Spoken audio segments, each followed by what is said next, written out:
I'm Morgan, 38 years old and owner of a successful marketing agency. 10 years ago, my sister Heather betrayed me in the worst way possible. She stole my fiancé Ethan right before our wedding. We hadn't spoken since, until our mother's funeral last month forced us into the same room. When Heather mocked my supposedly single status, I felt a bittersweet triumph introducing my husband. The look on her face when she realized who he was? Absolutely priceless. Before I dive into this wild story, let me know where you're watching from in the comments and subscribe if you want more stories about family drama and unexpected revenge. Growing up, Heather and I were never the picture of sisterly harmony that our parents hoped for. Being only 2 years apart, me the older one, created a natural rivalry that our parents unintentionally intensified. Our mother Eleanor would often buy us matching outfits, sign us up for the same activities, and compare our achievements at family gatherings.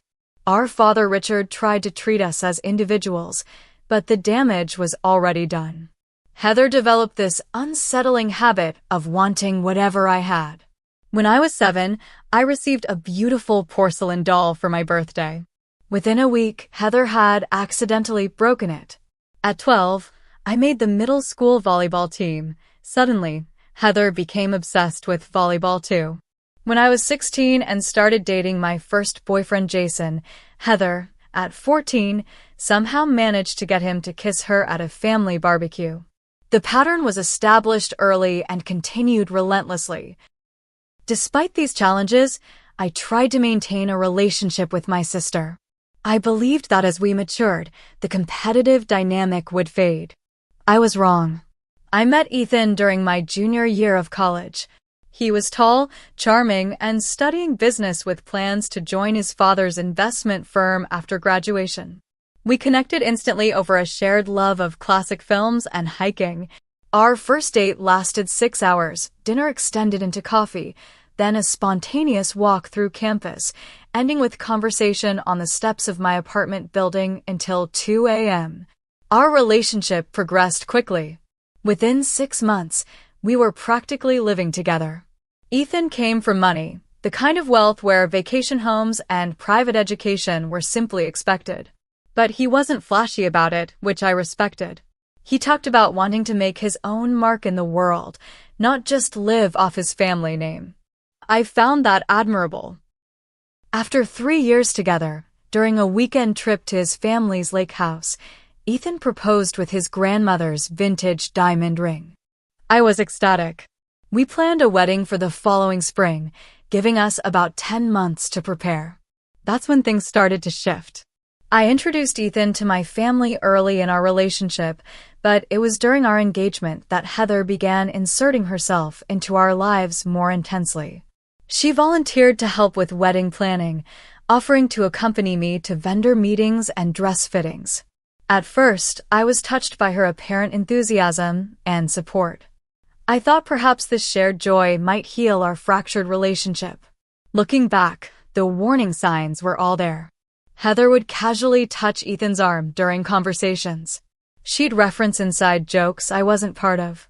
She started dressing differently when she knew he would be around, more makeup, more revealing clothes. Still, I trusted Ethan completely and dismissed my unease as old insecurities bubbling up. Then came the day that shattered everything. I'd been working on final wedding details and decided to surprise Ethan by bringing lunch to his apartment. I had a key, so I let myself in quietly, thinking I might catch him napping. He'd been working late hours at his internship. Instead, I caught him in bed with Heather. The scene is burned into my memory. Discarded clothes on the floor, my sister's familiar perfume hanging in the air, and the look of shock on both their faces when I opened the bedroom door. For a moment, we all froze in a tableau of betrayal. Morgan. Ethan scrambled to cover himself. This isn't. It's not what it looks like. But it was exactly what it looked like. Heather didn't even have the decency to appear ashamed. After the initial surprise, she just sat there, sheets pulled up, watching me crumble. "We didn't mean for it to happen," she finally said, as if that somehow made it better. "It just did." I threw the engagement ring at Ethan and ran. He followed me to the parking lot, pulling on clothes as he ran, calling my name. When he caught up to me, his excuses were pathetic. "We've been under so much stress with the wedding," he said. "Heather was just helping with the planning, and things evolved. I'm confused about everything right now." "How long?" I demanded. His hesitation told me everything. "A few months," he finally admitted. "A few months." While I'd been choosing flowers and writing vows, they'd been sneaking around behind my back. The betrayal was complete when Ethan said the words that confirmed my sister's victory once again. "I think I need some time to figure things out," he said. "I care about both of you." I laughed in his face. "There's nothing to figure out. You two deserve each other." The aftermath was as ugly as you might expect. Our family was torn apart. My mother tried desperately to mediate, suggesting family therapy and making excuses for Heather's behavior. "She's always looked up to you," she said, as if admiration justified sleeping with my fiancé. My father was different. He could barely look at Heather, his disappointment palpable in the heavy silences that filled our family home. As for me, I fell into a depression that felt bottomless. I couldn't eat, couldn't sleep, couldn't imagine ever trusting anyone again. The wedding was canceled, deposits lost, explanations painfully given to friends and extended family. The humiliation was almost as bad as the heartbreak. The final blow came 3 months later when I learned that Ethan and Heather were officially dating. My mother delivered this news gently, watching my face for signs of another breakdown. Instead, something hardened inside me. That same day, I applied for jobs in Boston. As far from our small Connecticut town as I could reasonably go while still being able to drive back, if absolutely necessary. 2 weeks later, I left without saying goodbye to Heather. Moving to Boston was terrifying. I'd visited the city exactly twice before, had no friends there, and arrived with savings that would cover about 3 months of expenses if I was extremely careful. I found a tiny studio apartment in Allston, more of a converted closet, really, and took the first job I could get, working as an administrative assistant at a small marketing firm despite having a business degree. Those first few months were incredibly lonely. I'd come home to my empty apartment, eat microwave dinners, and cry myself to sleep. On weekends, I'd walk around the city alone, trying to convince myself that this independent life was what I wanted. The truth was, I felt like a failure. Everyone back home probably pitied me. Poor Morgan couldn't keep her man, ran away to lick her wounds. The turning point came at a local coffee shop where I'd become a regular. One Saturday morning, all the tables were full except for one where a woman about my age was sitting alone. When I asked if I could share her table, she looked up from her laptop and smiled. "Only if you tell me whether I should go with the blue or green background for this presentation," she said, turning her screen to show me 2 marketing layouts. That woman was Brooke, and she became my first real friend in Boston. She worked in digital marketing and, after hearing about my situation, helped me find a better apartment in her building and introduced me to her network. When she discovered I had a business degree but was working as an assistant, she was outraged on my behalf. "You're way too qualified for that job," she insisted. "My company is looking for a junior account manager. You should apply." I did, and though I didn't get that specific position, the interview led to a different opportunity at a mid-sized agency. The pay was still modest, but it was a legitimate marketing role with growth potential. I threw myself into the work, staying late, volunteering for challenging projects, and reading industry publications in my spare time.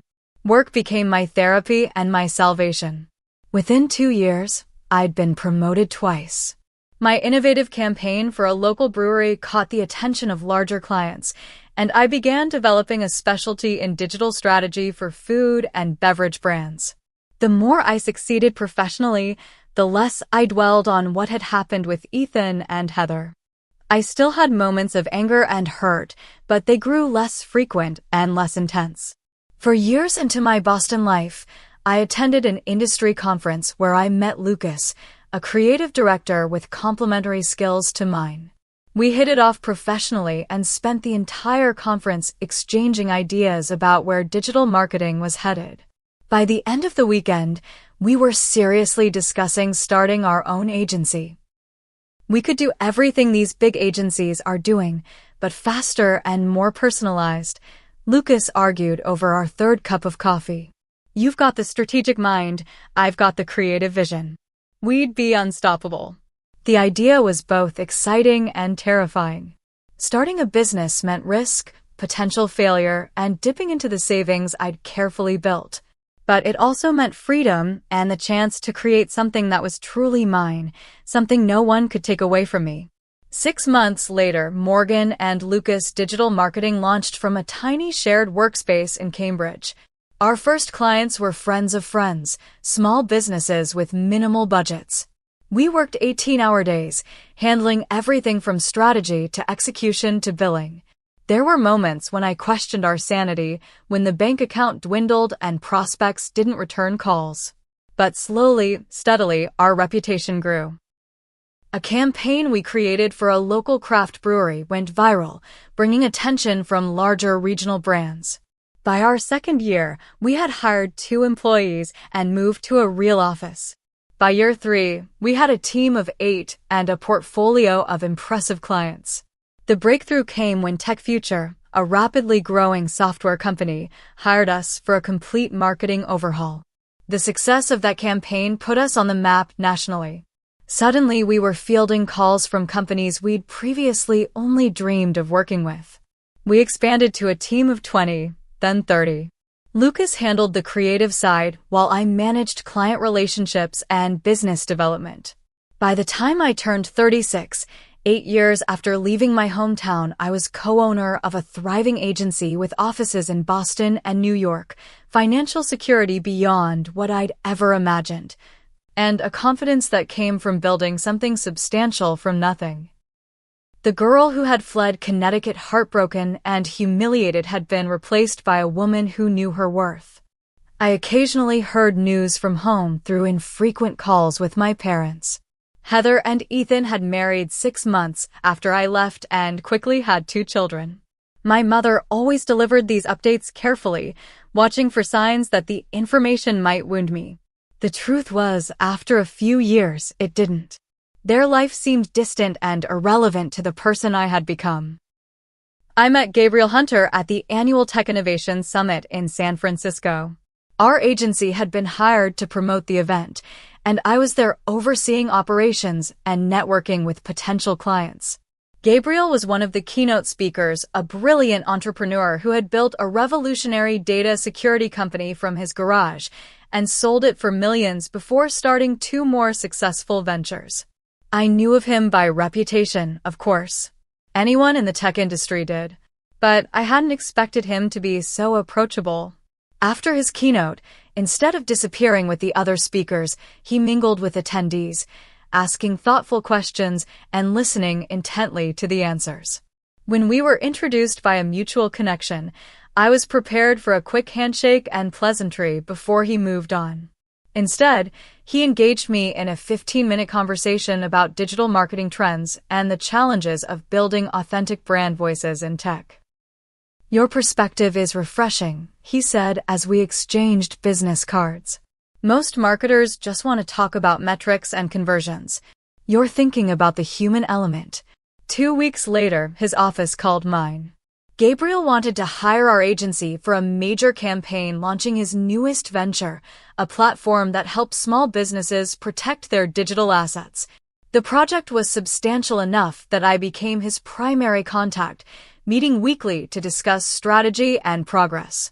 Our professional relationship was productive from the start. Gabriel had clear vision but trusted our expertise. He challenged ideas without being dismissive and recognized good work with genuine appreciation. After our meetings, we'd often continue discussions over coffee, talking about industry trends and sharing perspectives on business leadership. Gradually, these conversations extended beyond work. I learned that Gabriel had grown up in Oregon with educator parents who emphasized curiosity over achievement. He taught himself coding as a teenager and put himself through college with scholarships and part-time jobs. Despite his success, he lived relatively modestly and invested heavily in educational initiatives for underprivileged youth. The transition from professional acquaintances to friends happened so naturally that I barely noticed it. We started exchanging articles and book recommendations. Our coffee meetings occasionally became dinner if work ran late. We discovered shared interests in hiking, independent films, and terrible sci-fi movies that we both loved ironically. What I didn't realize until Brooke pointed it out over brunch one Sunday was that I talked about Gabriel constantly. "You light up when you mention him," she observed. "When are you going to admit that this is more than a professional friendship?" Her comments startled me. I hadn't thought of Gabriel or anyone romantically in years. After Ethan, I'd gone on occasional dates, but always found reasons why things wouldn't work out. I had convinced myself that I was fulfilled by my career and friendships. The idea of being vulnerable again, of trusting someone with my heart, was terrifying. "He's a client," I told Brooke firmly. "And even if he wasn't, I'm not looking for a relationship." But her words stayed with me, making me uncomfortably aware of how my pulse quickened slightly when Gabriel's name appeared on my phone, or how I found myself putting extra effort into my appearance before our meetings. Gabriel never pushed for anything beyond friendship. I later learned that he had his own relationship baggage, a marriage in his 20s that ended when his then-wife decided she'd rather be married to his business partner. We were both cautious, circling around the growing attraction between us without acknowledging it. The turning point came after we'd known each other for about 8 months.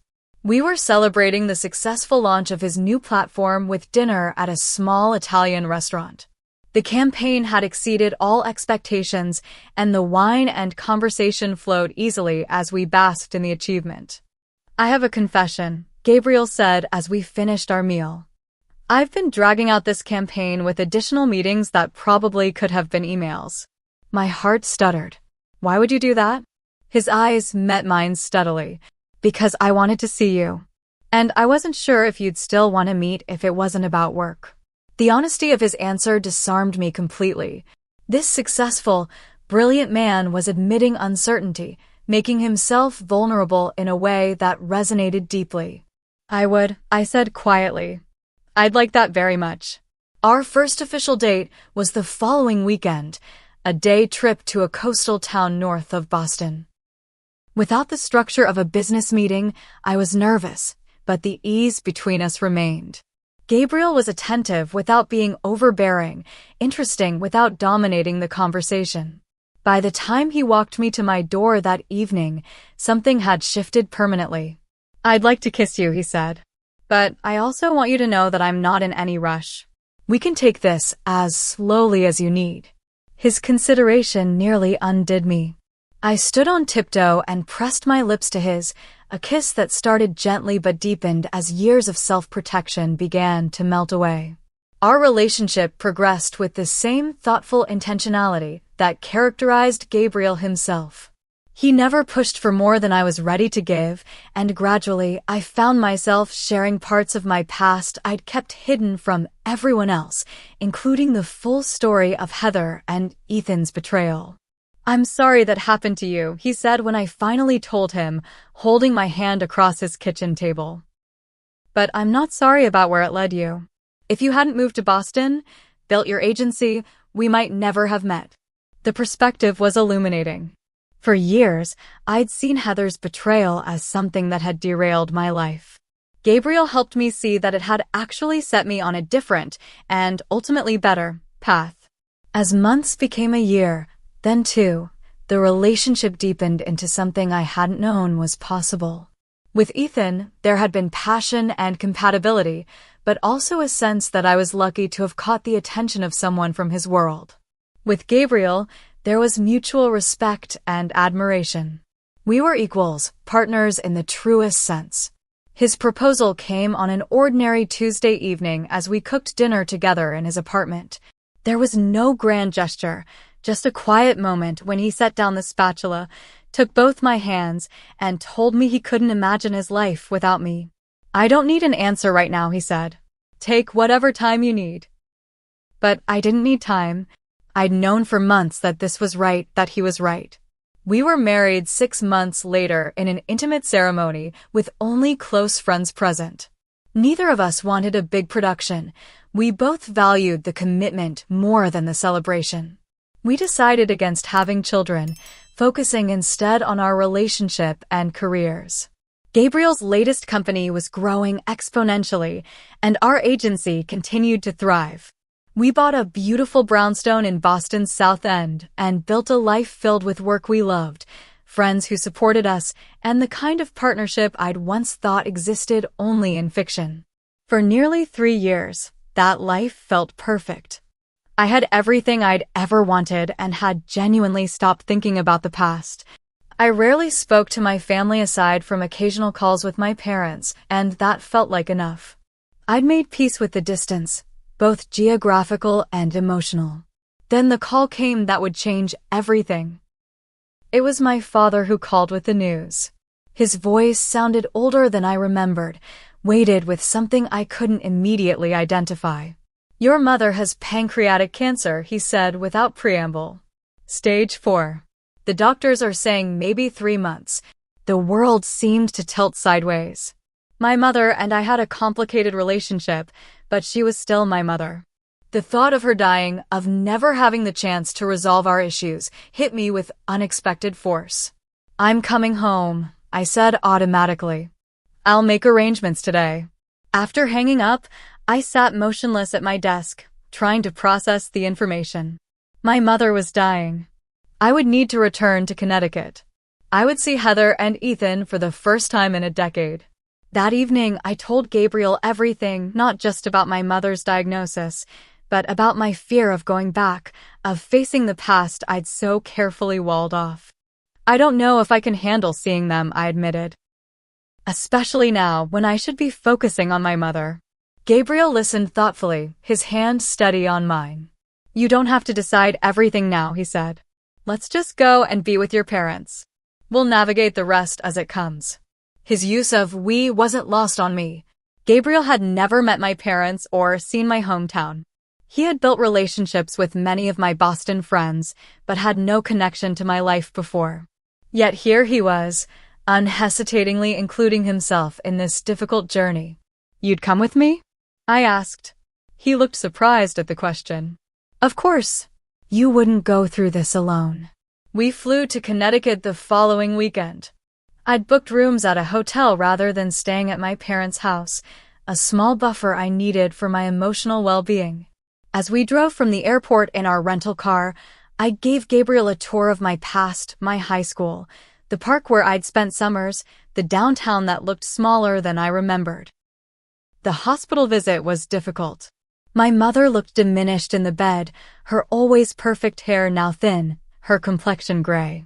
My father sat beside her, holding her hand with a tenderness that made my throat tight.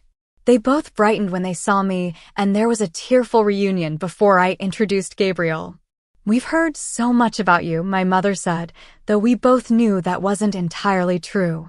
Our infrequent calls had included only the barest details about my life.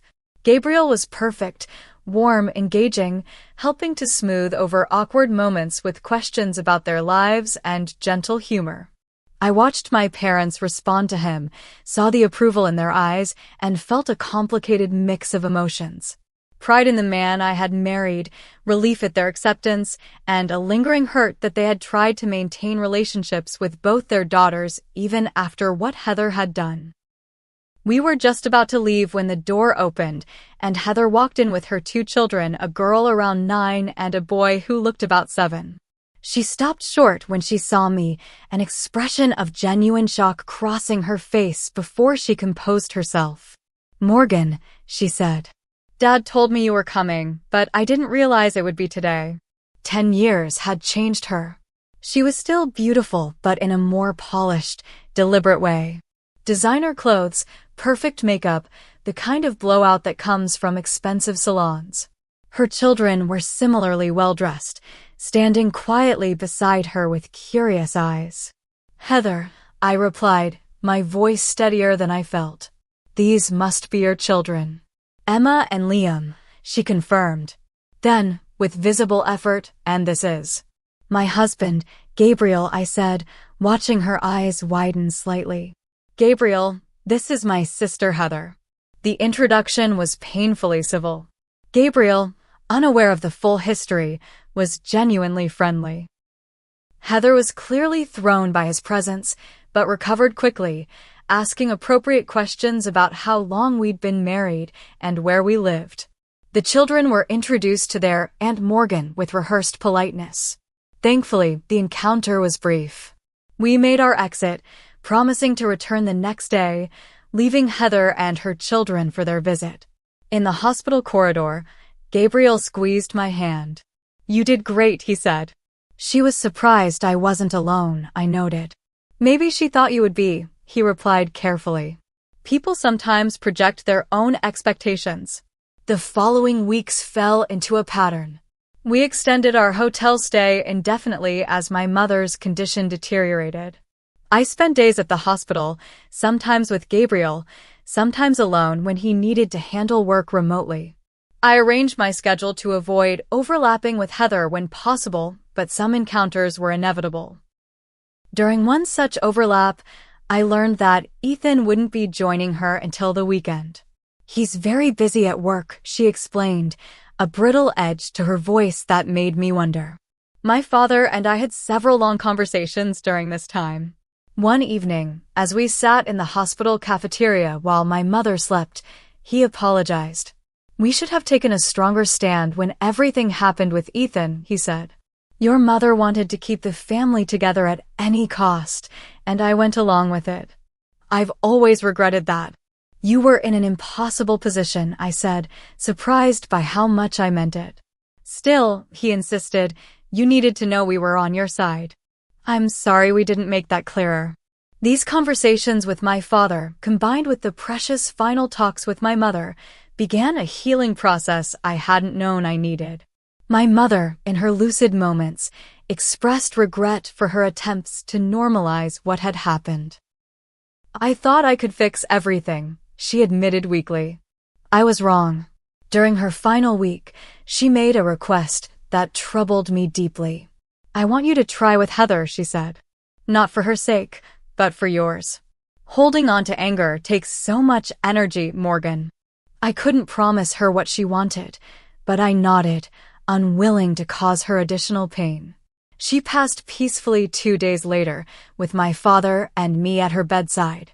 Heather arrived 20 minutes too late, her mascara running as she stood in the doorway looking at our mother's still form. The funeral arrangements became a series of small battles. Heather wanted an elaborate service with hundreds of guests.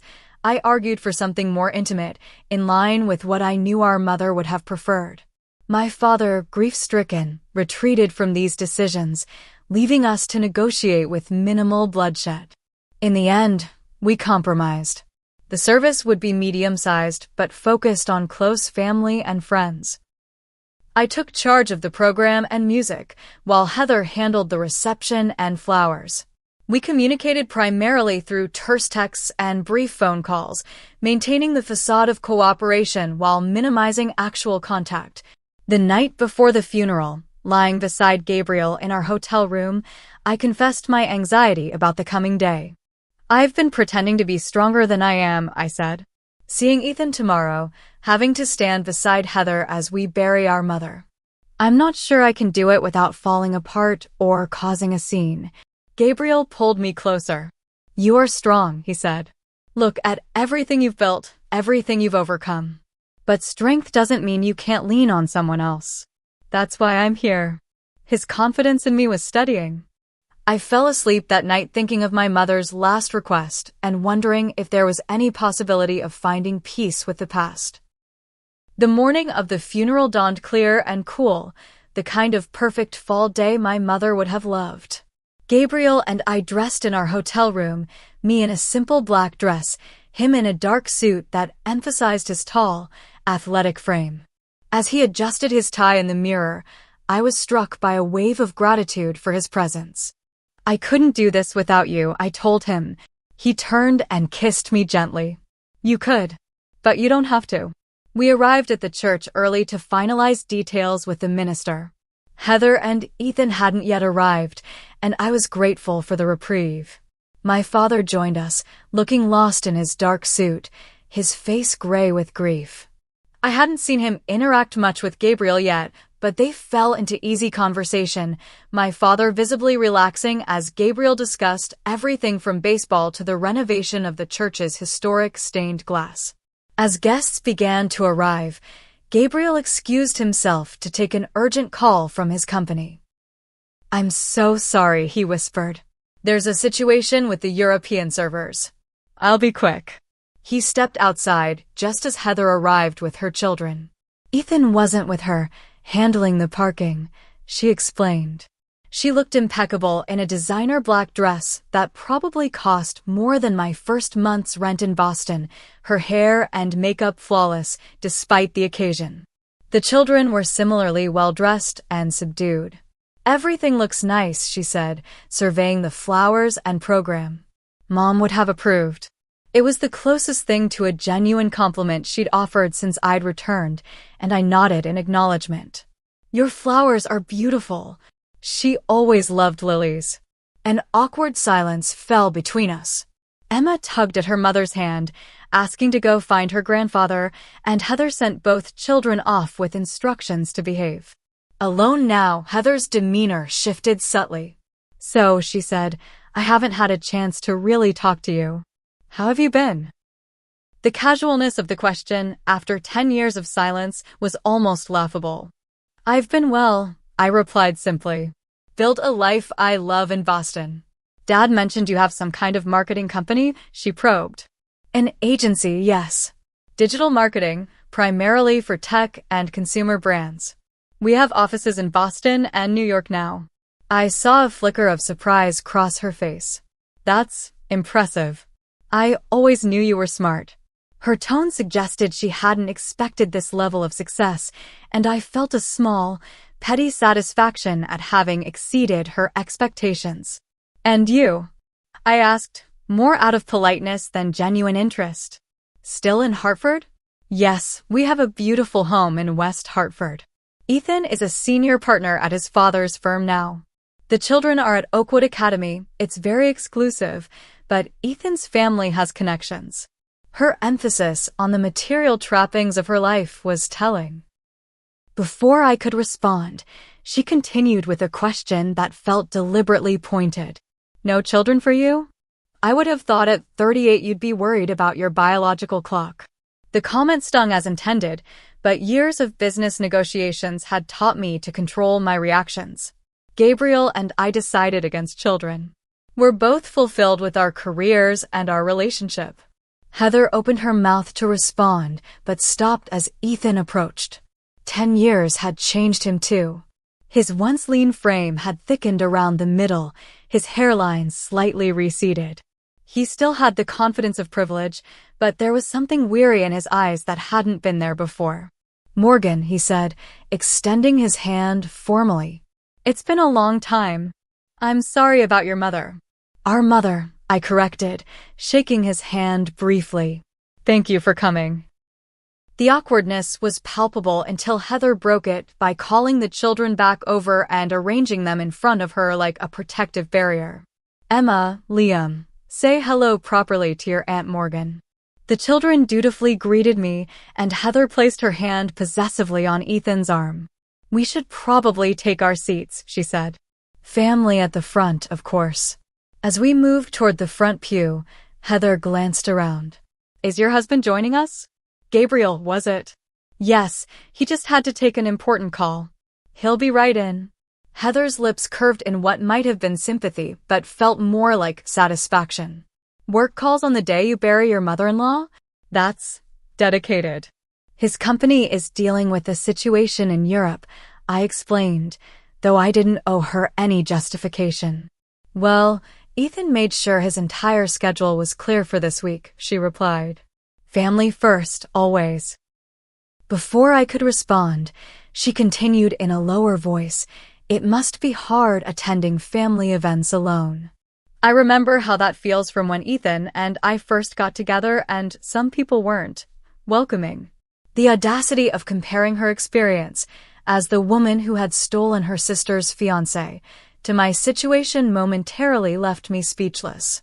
Mistaking my silence for vulnerability, she pressed on. Poor you, still single at 38. Look at my husband, handsome, rich, and happy. We have everything, the perfect family, beautiful home, summer house on the lake. Something in me snapped. Not with anger, but with a strange, calm clarity. I looked at her perfectly arranged life, at Ethan's forced smile and the slight tension in his shoulders, at the way her hand clutched his arm a little too tightly. Meet my husband too, I said quietly. She blinked, confused. What? I turned and waved to Gabriel, who was just re-entering the church. He saw me and smiled, making his way toward us with that confident, unhurried stride that always turned heads. Heather followed my gaze, her expression shifting from confusion to shock as Gabriel approached. At 6'2" with salt and pepper hair, striking blue eyes, and the physique of someone who hiked and rock climbed regularly, Gabriel was impossible to miss. But it wasn't just his appearance, it was the aura of quiet confidence and genuine warmth that drew people to him. Sorry about that, he said as he joined us, his hand finding the small of my back. Crisis averted. Gabriel, this is Ethan, I said calmly. Heather's husband. Recognition flashed in Ethan's eyes immediately. Gabriel Hunter? The Gabriel Hunter? From SecureCore and Vision Tech. Gabriel nodded, extending his hand. That's me. You're in investment banking, right? Morgan mentioned it. Heather was staring at Gabriel, her face draining of color as she connected the dots. My husband wasn't just successful. He was the kind of successful that made national business magazines. The kind of successful that made Ethan's senior partner status at his father's firm look like a participation trophy. You're married to Morgan? She finally managed. 3 wonderful years now, Gabriel confirmed, smiling at me with genuine affection. Best decision I ever made. Ethan was now enthusiastically engaging Gabriel in conversation about his companies, his expression a mixture of envy and networking opportunity. Heather stood frozen, her perfect image suddenly shattered. The sister she had pitted moments before was married to one of the most successful tech entrepreneurs of the decade. I took no joy in her discomfort, at least, not much, but there was a certain satisfaction in having the narrative she had constructed so thoroughly disrupted. For years, she had likely imagined me alone and unsuccessful, nursing my wounds while she lived her perfect life with Ethan. The reality was so dramatically different that she seemed unable to process it. We should take our seats, I suggested gently. The service is about to begin. As we settled into the front pew, my father, then Gabriel and me, then Heather, Ethan, and their children, I felt Gabriel squeeze my hand supportively. He had no idea about the exchange that had just occurred, but he sensed my tension and responded with silent support. Throughout the service, I was aware of Heather's sidelong glances, her attempts to reconcile the successful, confident woman beside an exceptional man with the heartbroken sister she had betrayed a decade ago. By the time we stood to follow my mother's casket out of the church, something had shifted permanently between us. The power dynamic she had assumed was completely upended, leaving her visibly unmoored. At the cemetery, as we stood beside the open grave, I felt a strange peace replace the anxiety I'd carried all morning. My mother was gone, but I had honored her. And in her absence, I had finally stepped fully into the person I had become, someone who couldn't be diminished by old wounds or defined by past betrayals. The reception following the funeral was held at my parents' house, the home where Heather and I had grown up. Walking through the familiar rooms felt like stepping through time, memories layered over every corner. Gabriel moved easily among the guests, charming my mother's friends and my father's colleagues, giving me space when I needed it while remaining supportively nearby. I was in the kitchen, momentarily alone and catching my breath, when Heather entered. She hesitated in the doorway before deliberately closing the door behind her. "Can we talk?" she asked. "Privately." I nodded, setting down my water glass. "I think that's overdue." For a moment, she stood awkwardly, as if unsure how to begin. The polished confidence she had displayed earlier seemed to have deserted her. "Your husband seems nice," she finally offered. "I didn't know you were married." "You didn't ask," I pointed out. "Not until today." She acknowledged this with a slight nod. "I shouldn't have said what I did. About you being alone. It was cruel." "Why did you say it then?" Her perfect makeup couldn't hide the flush that crept up her neck. "I don't know. Habit, maybe? Or maybe I wanted to believe you were still hurt by what happened with Ethan and me," she admitted. "Because that would mean it mattered. That he mattered." There was something in her voice, a vulnerability that hadn't been there before, that made me really look at her. Beyond the designer clothes and careful appearance, I saw signs of strain, fine lines around her eyes that makeup couldn't quite conceal, a tightness to her mouth. "Heather," I said carefully, "are you happy?" The question seemed to startle her. For a second, I thought she would revert to the glossy assurances about her perfect life. Instead, to my shock, her eyes filled with tears. "No," she whispered. "Not for a long time." She moved further into the kitchen, leaning against the counter as if she needed support. "Ethan's gambling," she confessed. "It started small, sports betting, poker nights. Now it's out of control. He's lost so much money." She trailed off, shaking her head. "Have you tried to get him help?" I asked, unsure how to respond to this unexpected confidence. 3 different therapists. 2 treatment programs. Nothing sticks. His father has bailed him out twice, but now even he's losing patience. She laughed without humor. The perfect life I was just bragging about? We might lose the house. The summer home on the lake is already gone. We sold it last year, but still tell everyone we have it. I was stunned into silence. This was so far from what I had imagined their life to be. "And that's not even the worst part," she continued, her voice dropping lower. "The affairs started about 5 years ago. At first, he was careful, discreet. Now he barely bothers to hide them. His latest is his assistant. How cliché is that?" "She's 24. Why do you stay?" I asked. "The children," she said immediately. "And appearances. Our whole social circle, it's all tied to Ethan's family, his position. If we divorced..." She shook her head. "Besides, what would that say about everything I gave up to be with him? That it was all for nothing." The irony was breathtaking. For years, I had imagined them in perfect happiness while I struggled to rebuild. Now I discovered that while I was finding genuine success and love, they had been living a lie. "I'm sorry," I said, and meant it. Despite everything, seeing her in pain brought me no satisfaction. "You know what the worst part is?" she asked, wiping carefully under her eyes to preserve her makeup. "I did it to myself. I saw you with someone wonderful, and I wanted that. I didn't even really want Ethan specifically, I just wanted what you had. I've been doing that our whole lives, haven't I? Trying to take what's yours because I somehow thought it would make me happier, more complete." The admission was stunning in its self-awareness. I had never expected Heather to recognize, let alone acknowledge, the pattern that had defined our relationship. "I was so jealous of you," she continued. "You were always the smart one, the capable one. Mom and Dad were so proud of your grades, your focus. I was just there, pretty enough, charming enough, but never exceptional. When you got engaged to Ethan, with his family's money and status, it felt like you were winning again.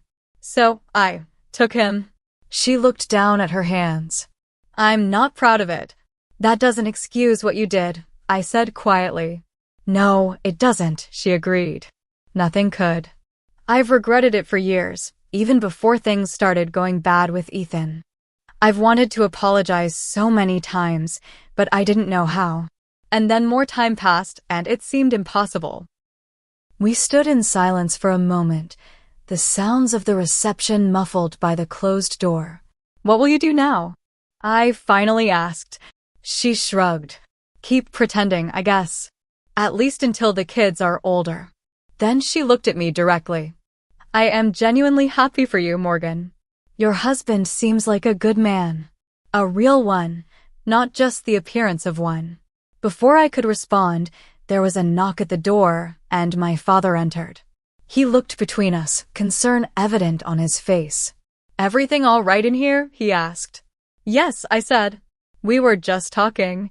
Later that evening, after most guests had departed, my father and I sat on the back porch, wrapped in sweaters against the autumn chill. Gabriel was inside, helping with cleanup despite my protests that he didn't need to. "Your mother would have liked him very much," my father said, nodding toward the house. "I think so too," I agreed. "She tried, he continued, "to fix things between you and Heather. Maybe not in the right ways, but she tried. It broke her heart to see her daughters estranged." "I know she did," I said. "I just couldn't give her what she wanted." "Not then." He nodded, understanding. "And now?" "I don't know," I admitted. "Heather and I talked earlier. Really talked, maybe for the first time in our adult lives. I don't think we'll ever be close, but maybe we don't have to be enemies." "Your mother would have considered that a victory," he said with a sad smile. "She always believed family could overcome anything." "Some things are harder to overcome than others," I noted. "Yes," he agreed. "I should have stood up more firmly when everything happened with Ethan. Supported you more clearly. I was trying so hard to keep peace that I failed to demand justice. I hope you can forgive me for that." His apology touched me deeply. "There's nothing to forgive, Dad. You were caught in an impossible situation." We sat in companionable silence until Gabriel joined us, bringing fresh coffee.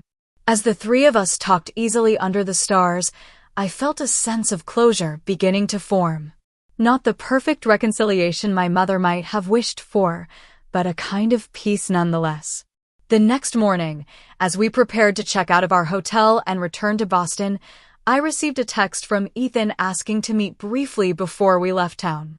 After consulting with Gabriel, who offered to come with me but respected my decision to go alone, I agreed to meet Ethan at a coffee shop near our hotel. He was waiting when I arrived, looking tired and older than he had at the funeral. The confident investment banker was nowhere to be seen. In his place was a man who seemed weighed down by his choices. "Thank you for meeting me," he began. "I wanted to talk to you without Heather present." "What about?" I asked, keeping my tone neutral. He stared into his coffee cup. "I owe you an apology.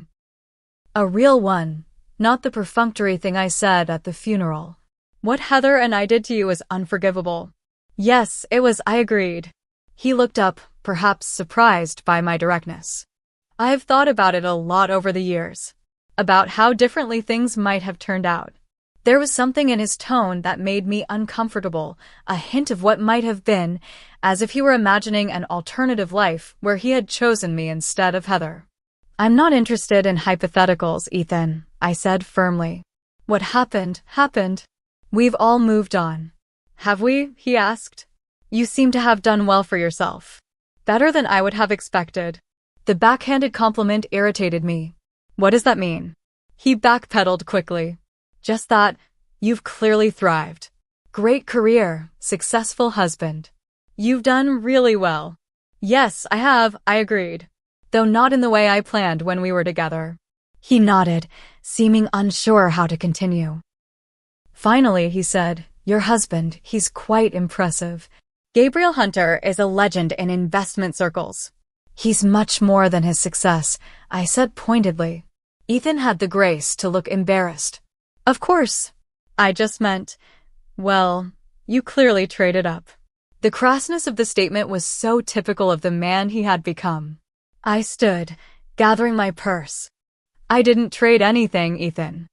I rebuilt my life after you destroyed the future we had planned. I found happiness not because of what you did, but despite it. And unlike you, I learned from my experiences. I turned to leave, but paused. Whatever issues you and Heather are having, I hope you work them out for your children's sake, if nothing else. But don't contact me again with vague notions about what might have been. That door closed 10 years ago, and I'm profoundly grateful that it did. Walking away from that coffee shop, I felt a weight lift that I hadn't even realized I'd been carrying. The what-ifs and might-have-beens that had occasionally haunted me over the years were finally put to rest. Meeting Ethan now, seeing what he had become, I understood with complete clarity that losing him had been no loss at all. When I returned to the hotel, Gabriel was waiting with our packed bags and a supportive smile. "How was it?" he asked. "Illuminating," I replied. "And final." We checked out and began the drive back to Boston. As Connecticut receded in the rearview mirror, I felt not the relief of escape I had experienced 10 years earlier, but the satisfaction of having faced my past and found it powerless over my present. Returning to our life in Boston after the funeral felt like emerging from a time warp. Our brownstone, our routines, our friends, everything was exactly as we'd left it, yet I felt fundamentally changed by the experience. The past I'd kept carefully compartmentalized had been opened, examined, and in many ways, finally put to rest. Gabriel gave me space to process everything while remaining steadfastly supportive. One evening, about a week after our return, we sat on our rooftop deck with glasses of wine, the Boston skyline glittering before us. "You've been quieter since we got back," he observed gently. Not in a bad way, just reflective. "I've been thinking about how differently everything turned out than I expected," I admitted. 10 years ago, when Heather and Ethan betrayed me, I thought my life was over. I couldn't imagine any path forward that wasn't defined by that loss. Gabriel nodded, encouraging me to continue. But if that hadn't happened, if Heather hadn't stolen Ethan, if we had gotten married as planned, I would never have moved to Boston. Would never have started the agency. Would never have met you. I reached for his hand. I would have had a completely different life, and I can't imagine it would have been better than this one. The funny thing about paths not taken, Gabriel said thoughtfully, is that we only see the idealized version. If you had married Ethan, who knows what challenges you would have faced. Based on what you've told me about him now, it sounds like you dodged a bullet. A bullet I was devastated not to take at the time, I said with a wry smile. Life is strange that way. In the weeks that followed, I found myself thinking often about my mother's last request, that I try with Heather. While I couldn't imagine ever having the close, sisterly relationship my mother had wanted for us, I realized I no longer harbored the active resentment that had consumed me for so long. When my father called to check in about a month after the funeral, I asked about Heather. His silence spoke volumes. "That bad?" I prompted. "She and Ethan are separating," he finally said. "She's staying with the children in the house for now, but she's looking for work. It's been a difficult adjustment for her." The news didn't surprise me after what Heather had confided at the funeral, but I did feel a twinge of sympathy. "Is she okay?" "Financially, I mean." "Managing," my father said. "Ethan's providing support, but his situation is complicated. Apparently, there are significant debts." After we hung up, I sat for a long time thinking about Heather, not the sister who had betrayed me, but the woman who was now facing an uncertain future with 2 children to support. The thought that kept returning was simple, there but for fortune. That evening, I discussed it with Gabriel. "I'm thinking of reaching out to Heather," I said. "Not to reconcile completely, but to, I don't know, offer some support, maybe?" Gabriel, as always, understood. Sometimes the most healing thing isn't forgiveness or reconciliation, but simply refusing to perpetuate pain, he said. "Whatever you decide, I'm with you." I sent Heather a text the next day, just a simple message asking how she was doing. Her response came hours later, cautious but appreciative. We began a tentative, sporadic correspondence. Nothing deep, nothing that addressed the past directly, but a careful rebuilding of some basic communication. 2 months later, when she mentioned she was struggling to find work with her limited resume, I surprised myself by offering to connect her with some contacts in Connecticut who might have marketing positions. It wasn't an offer to work together or even a promise of a job, just a small extension of help that acknowledged her humanity separate from our history. "Why are you doing this?" she texted after I'd made the introductions. "You don't owe me anything." Quite the opposite. "I'm not doing it because I owe you," I replied. "I'm doing it because I don't want to be defined by what happened between us anymore." Moving forward doesn't mean forgetting, but it does mean choosing not to let the past dictate the future. Over the following year, our relationship evolved into something I would never have expected. Not close friendship, but a careful mutual respect. My father was overjoyed, even if it wasn't the complete reconciliation my mother had hoped for. When Heather's divorce was finalized, I found myself genuinely hoping she would find a better path forward. In an unexpected development, I also began building relationships with my niece and nephew. Emma and Liam were initially shy during our first video calls, but gradually warmed up to their Aunt Morgan in Boston. When Gabriel and I invited them, along with Heather and my father, to spend a long weekend with us, the children were thrilled by the adventure of visiting a new city. That weekend marked a turning point. Watching Gabriel teach Liam how to skip stones across the Charles River, seeing Emma's delight as she explored our office and declared she wanted to be a business lady like me someday, these moments created a new context for our fractured family. On their last evening in Boston, after the children had gone to bed in our guest room, Heather, my father, Gabriel, and I sat in the living room. The conversation flowed more easily than I would have thought possible a year earlier. "Mom would have loved this," my father said, looking around at the three of us, seeing everyone together again. "She was right about holding on to anger," I admitted. "It does take too much energy." Heather looked at me, her expression open and vulnerable in a way I'd rarely seen. "I never properly apologized to you, Morgan." "Not really. I am genuinely sorry for what I did. Not just because of how things turned out with Ethan, but because it was wrong, period. You deserved better from your sister." The apology, so long in coming, meant more than I had expected. "Thank you for saying that," I said simply. As our lives continued to unfold, Heather built a career in marketing with the help of my initial introductions, eventually finding her footing as a single mother and professional. My father became a regular visitor to Boston, developing a close relationship with Gabriel based on their shared love of history and baseball. Our agency continued to thrive, as did Gabriel's latest tech venture. At Thanksgiving the following year, we hosted everyone at our home: my father, Heather, Emma, Liam, and even Brooke and her family. As I looked around the table at this patchwork family we had created, I realized that the perfect revenge against those who hurt us isn't pain or retribution. It's living well, finding joy, and refusing to allow past wounds to determine future possibilities. The path that led me here was neither straight nor easy. It involved heartbreak, betrayal, and years of rebuilding. But standing on the other side, I wouldn't change a moment of it. Every step, even the painful ones, brought me exactly where I needed to be. I often think about that day at my mother's funeral when Heather mocked my supposedly single status, only to discover how completely wrong her assumptions had been. The shock on her face when she saw Gabriel was certainly satisfying in the moment.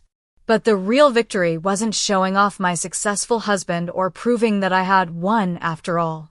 It was realizing that none of that mattered anymore, that I had built a life so fulfilling that the old hurts had lost their power over me.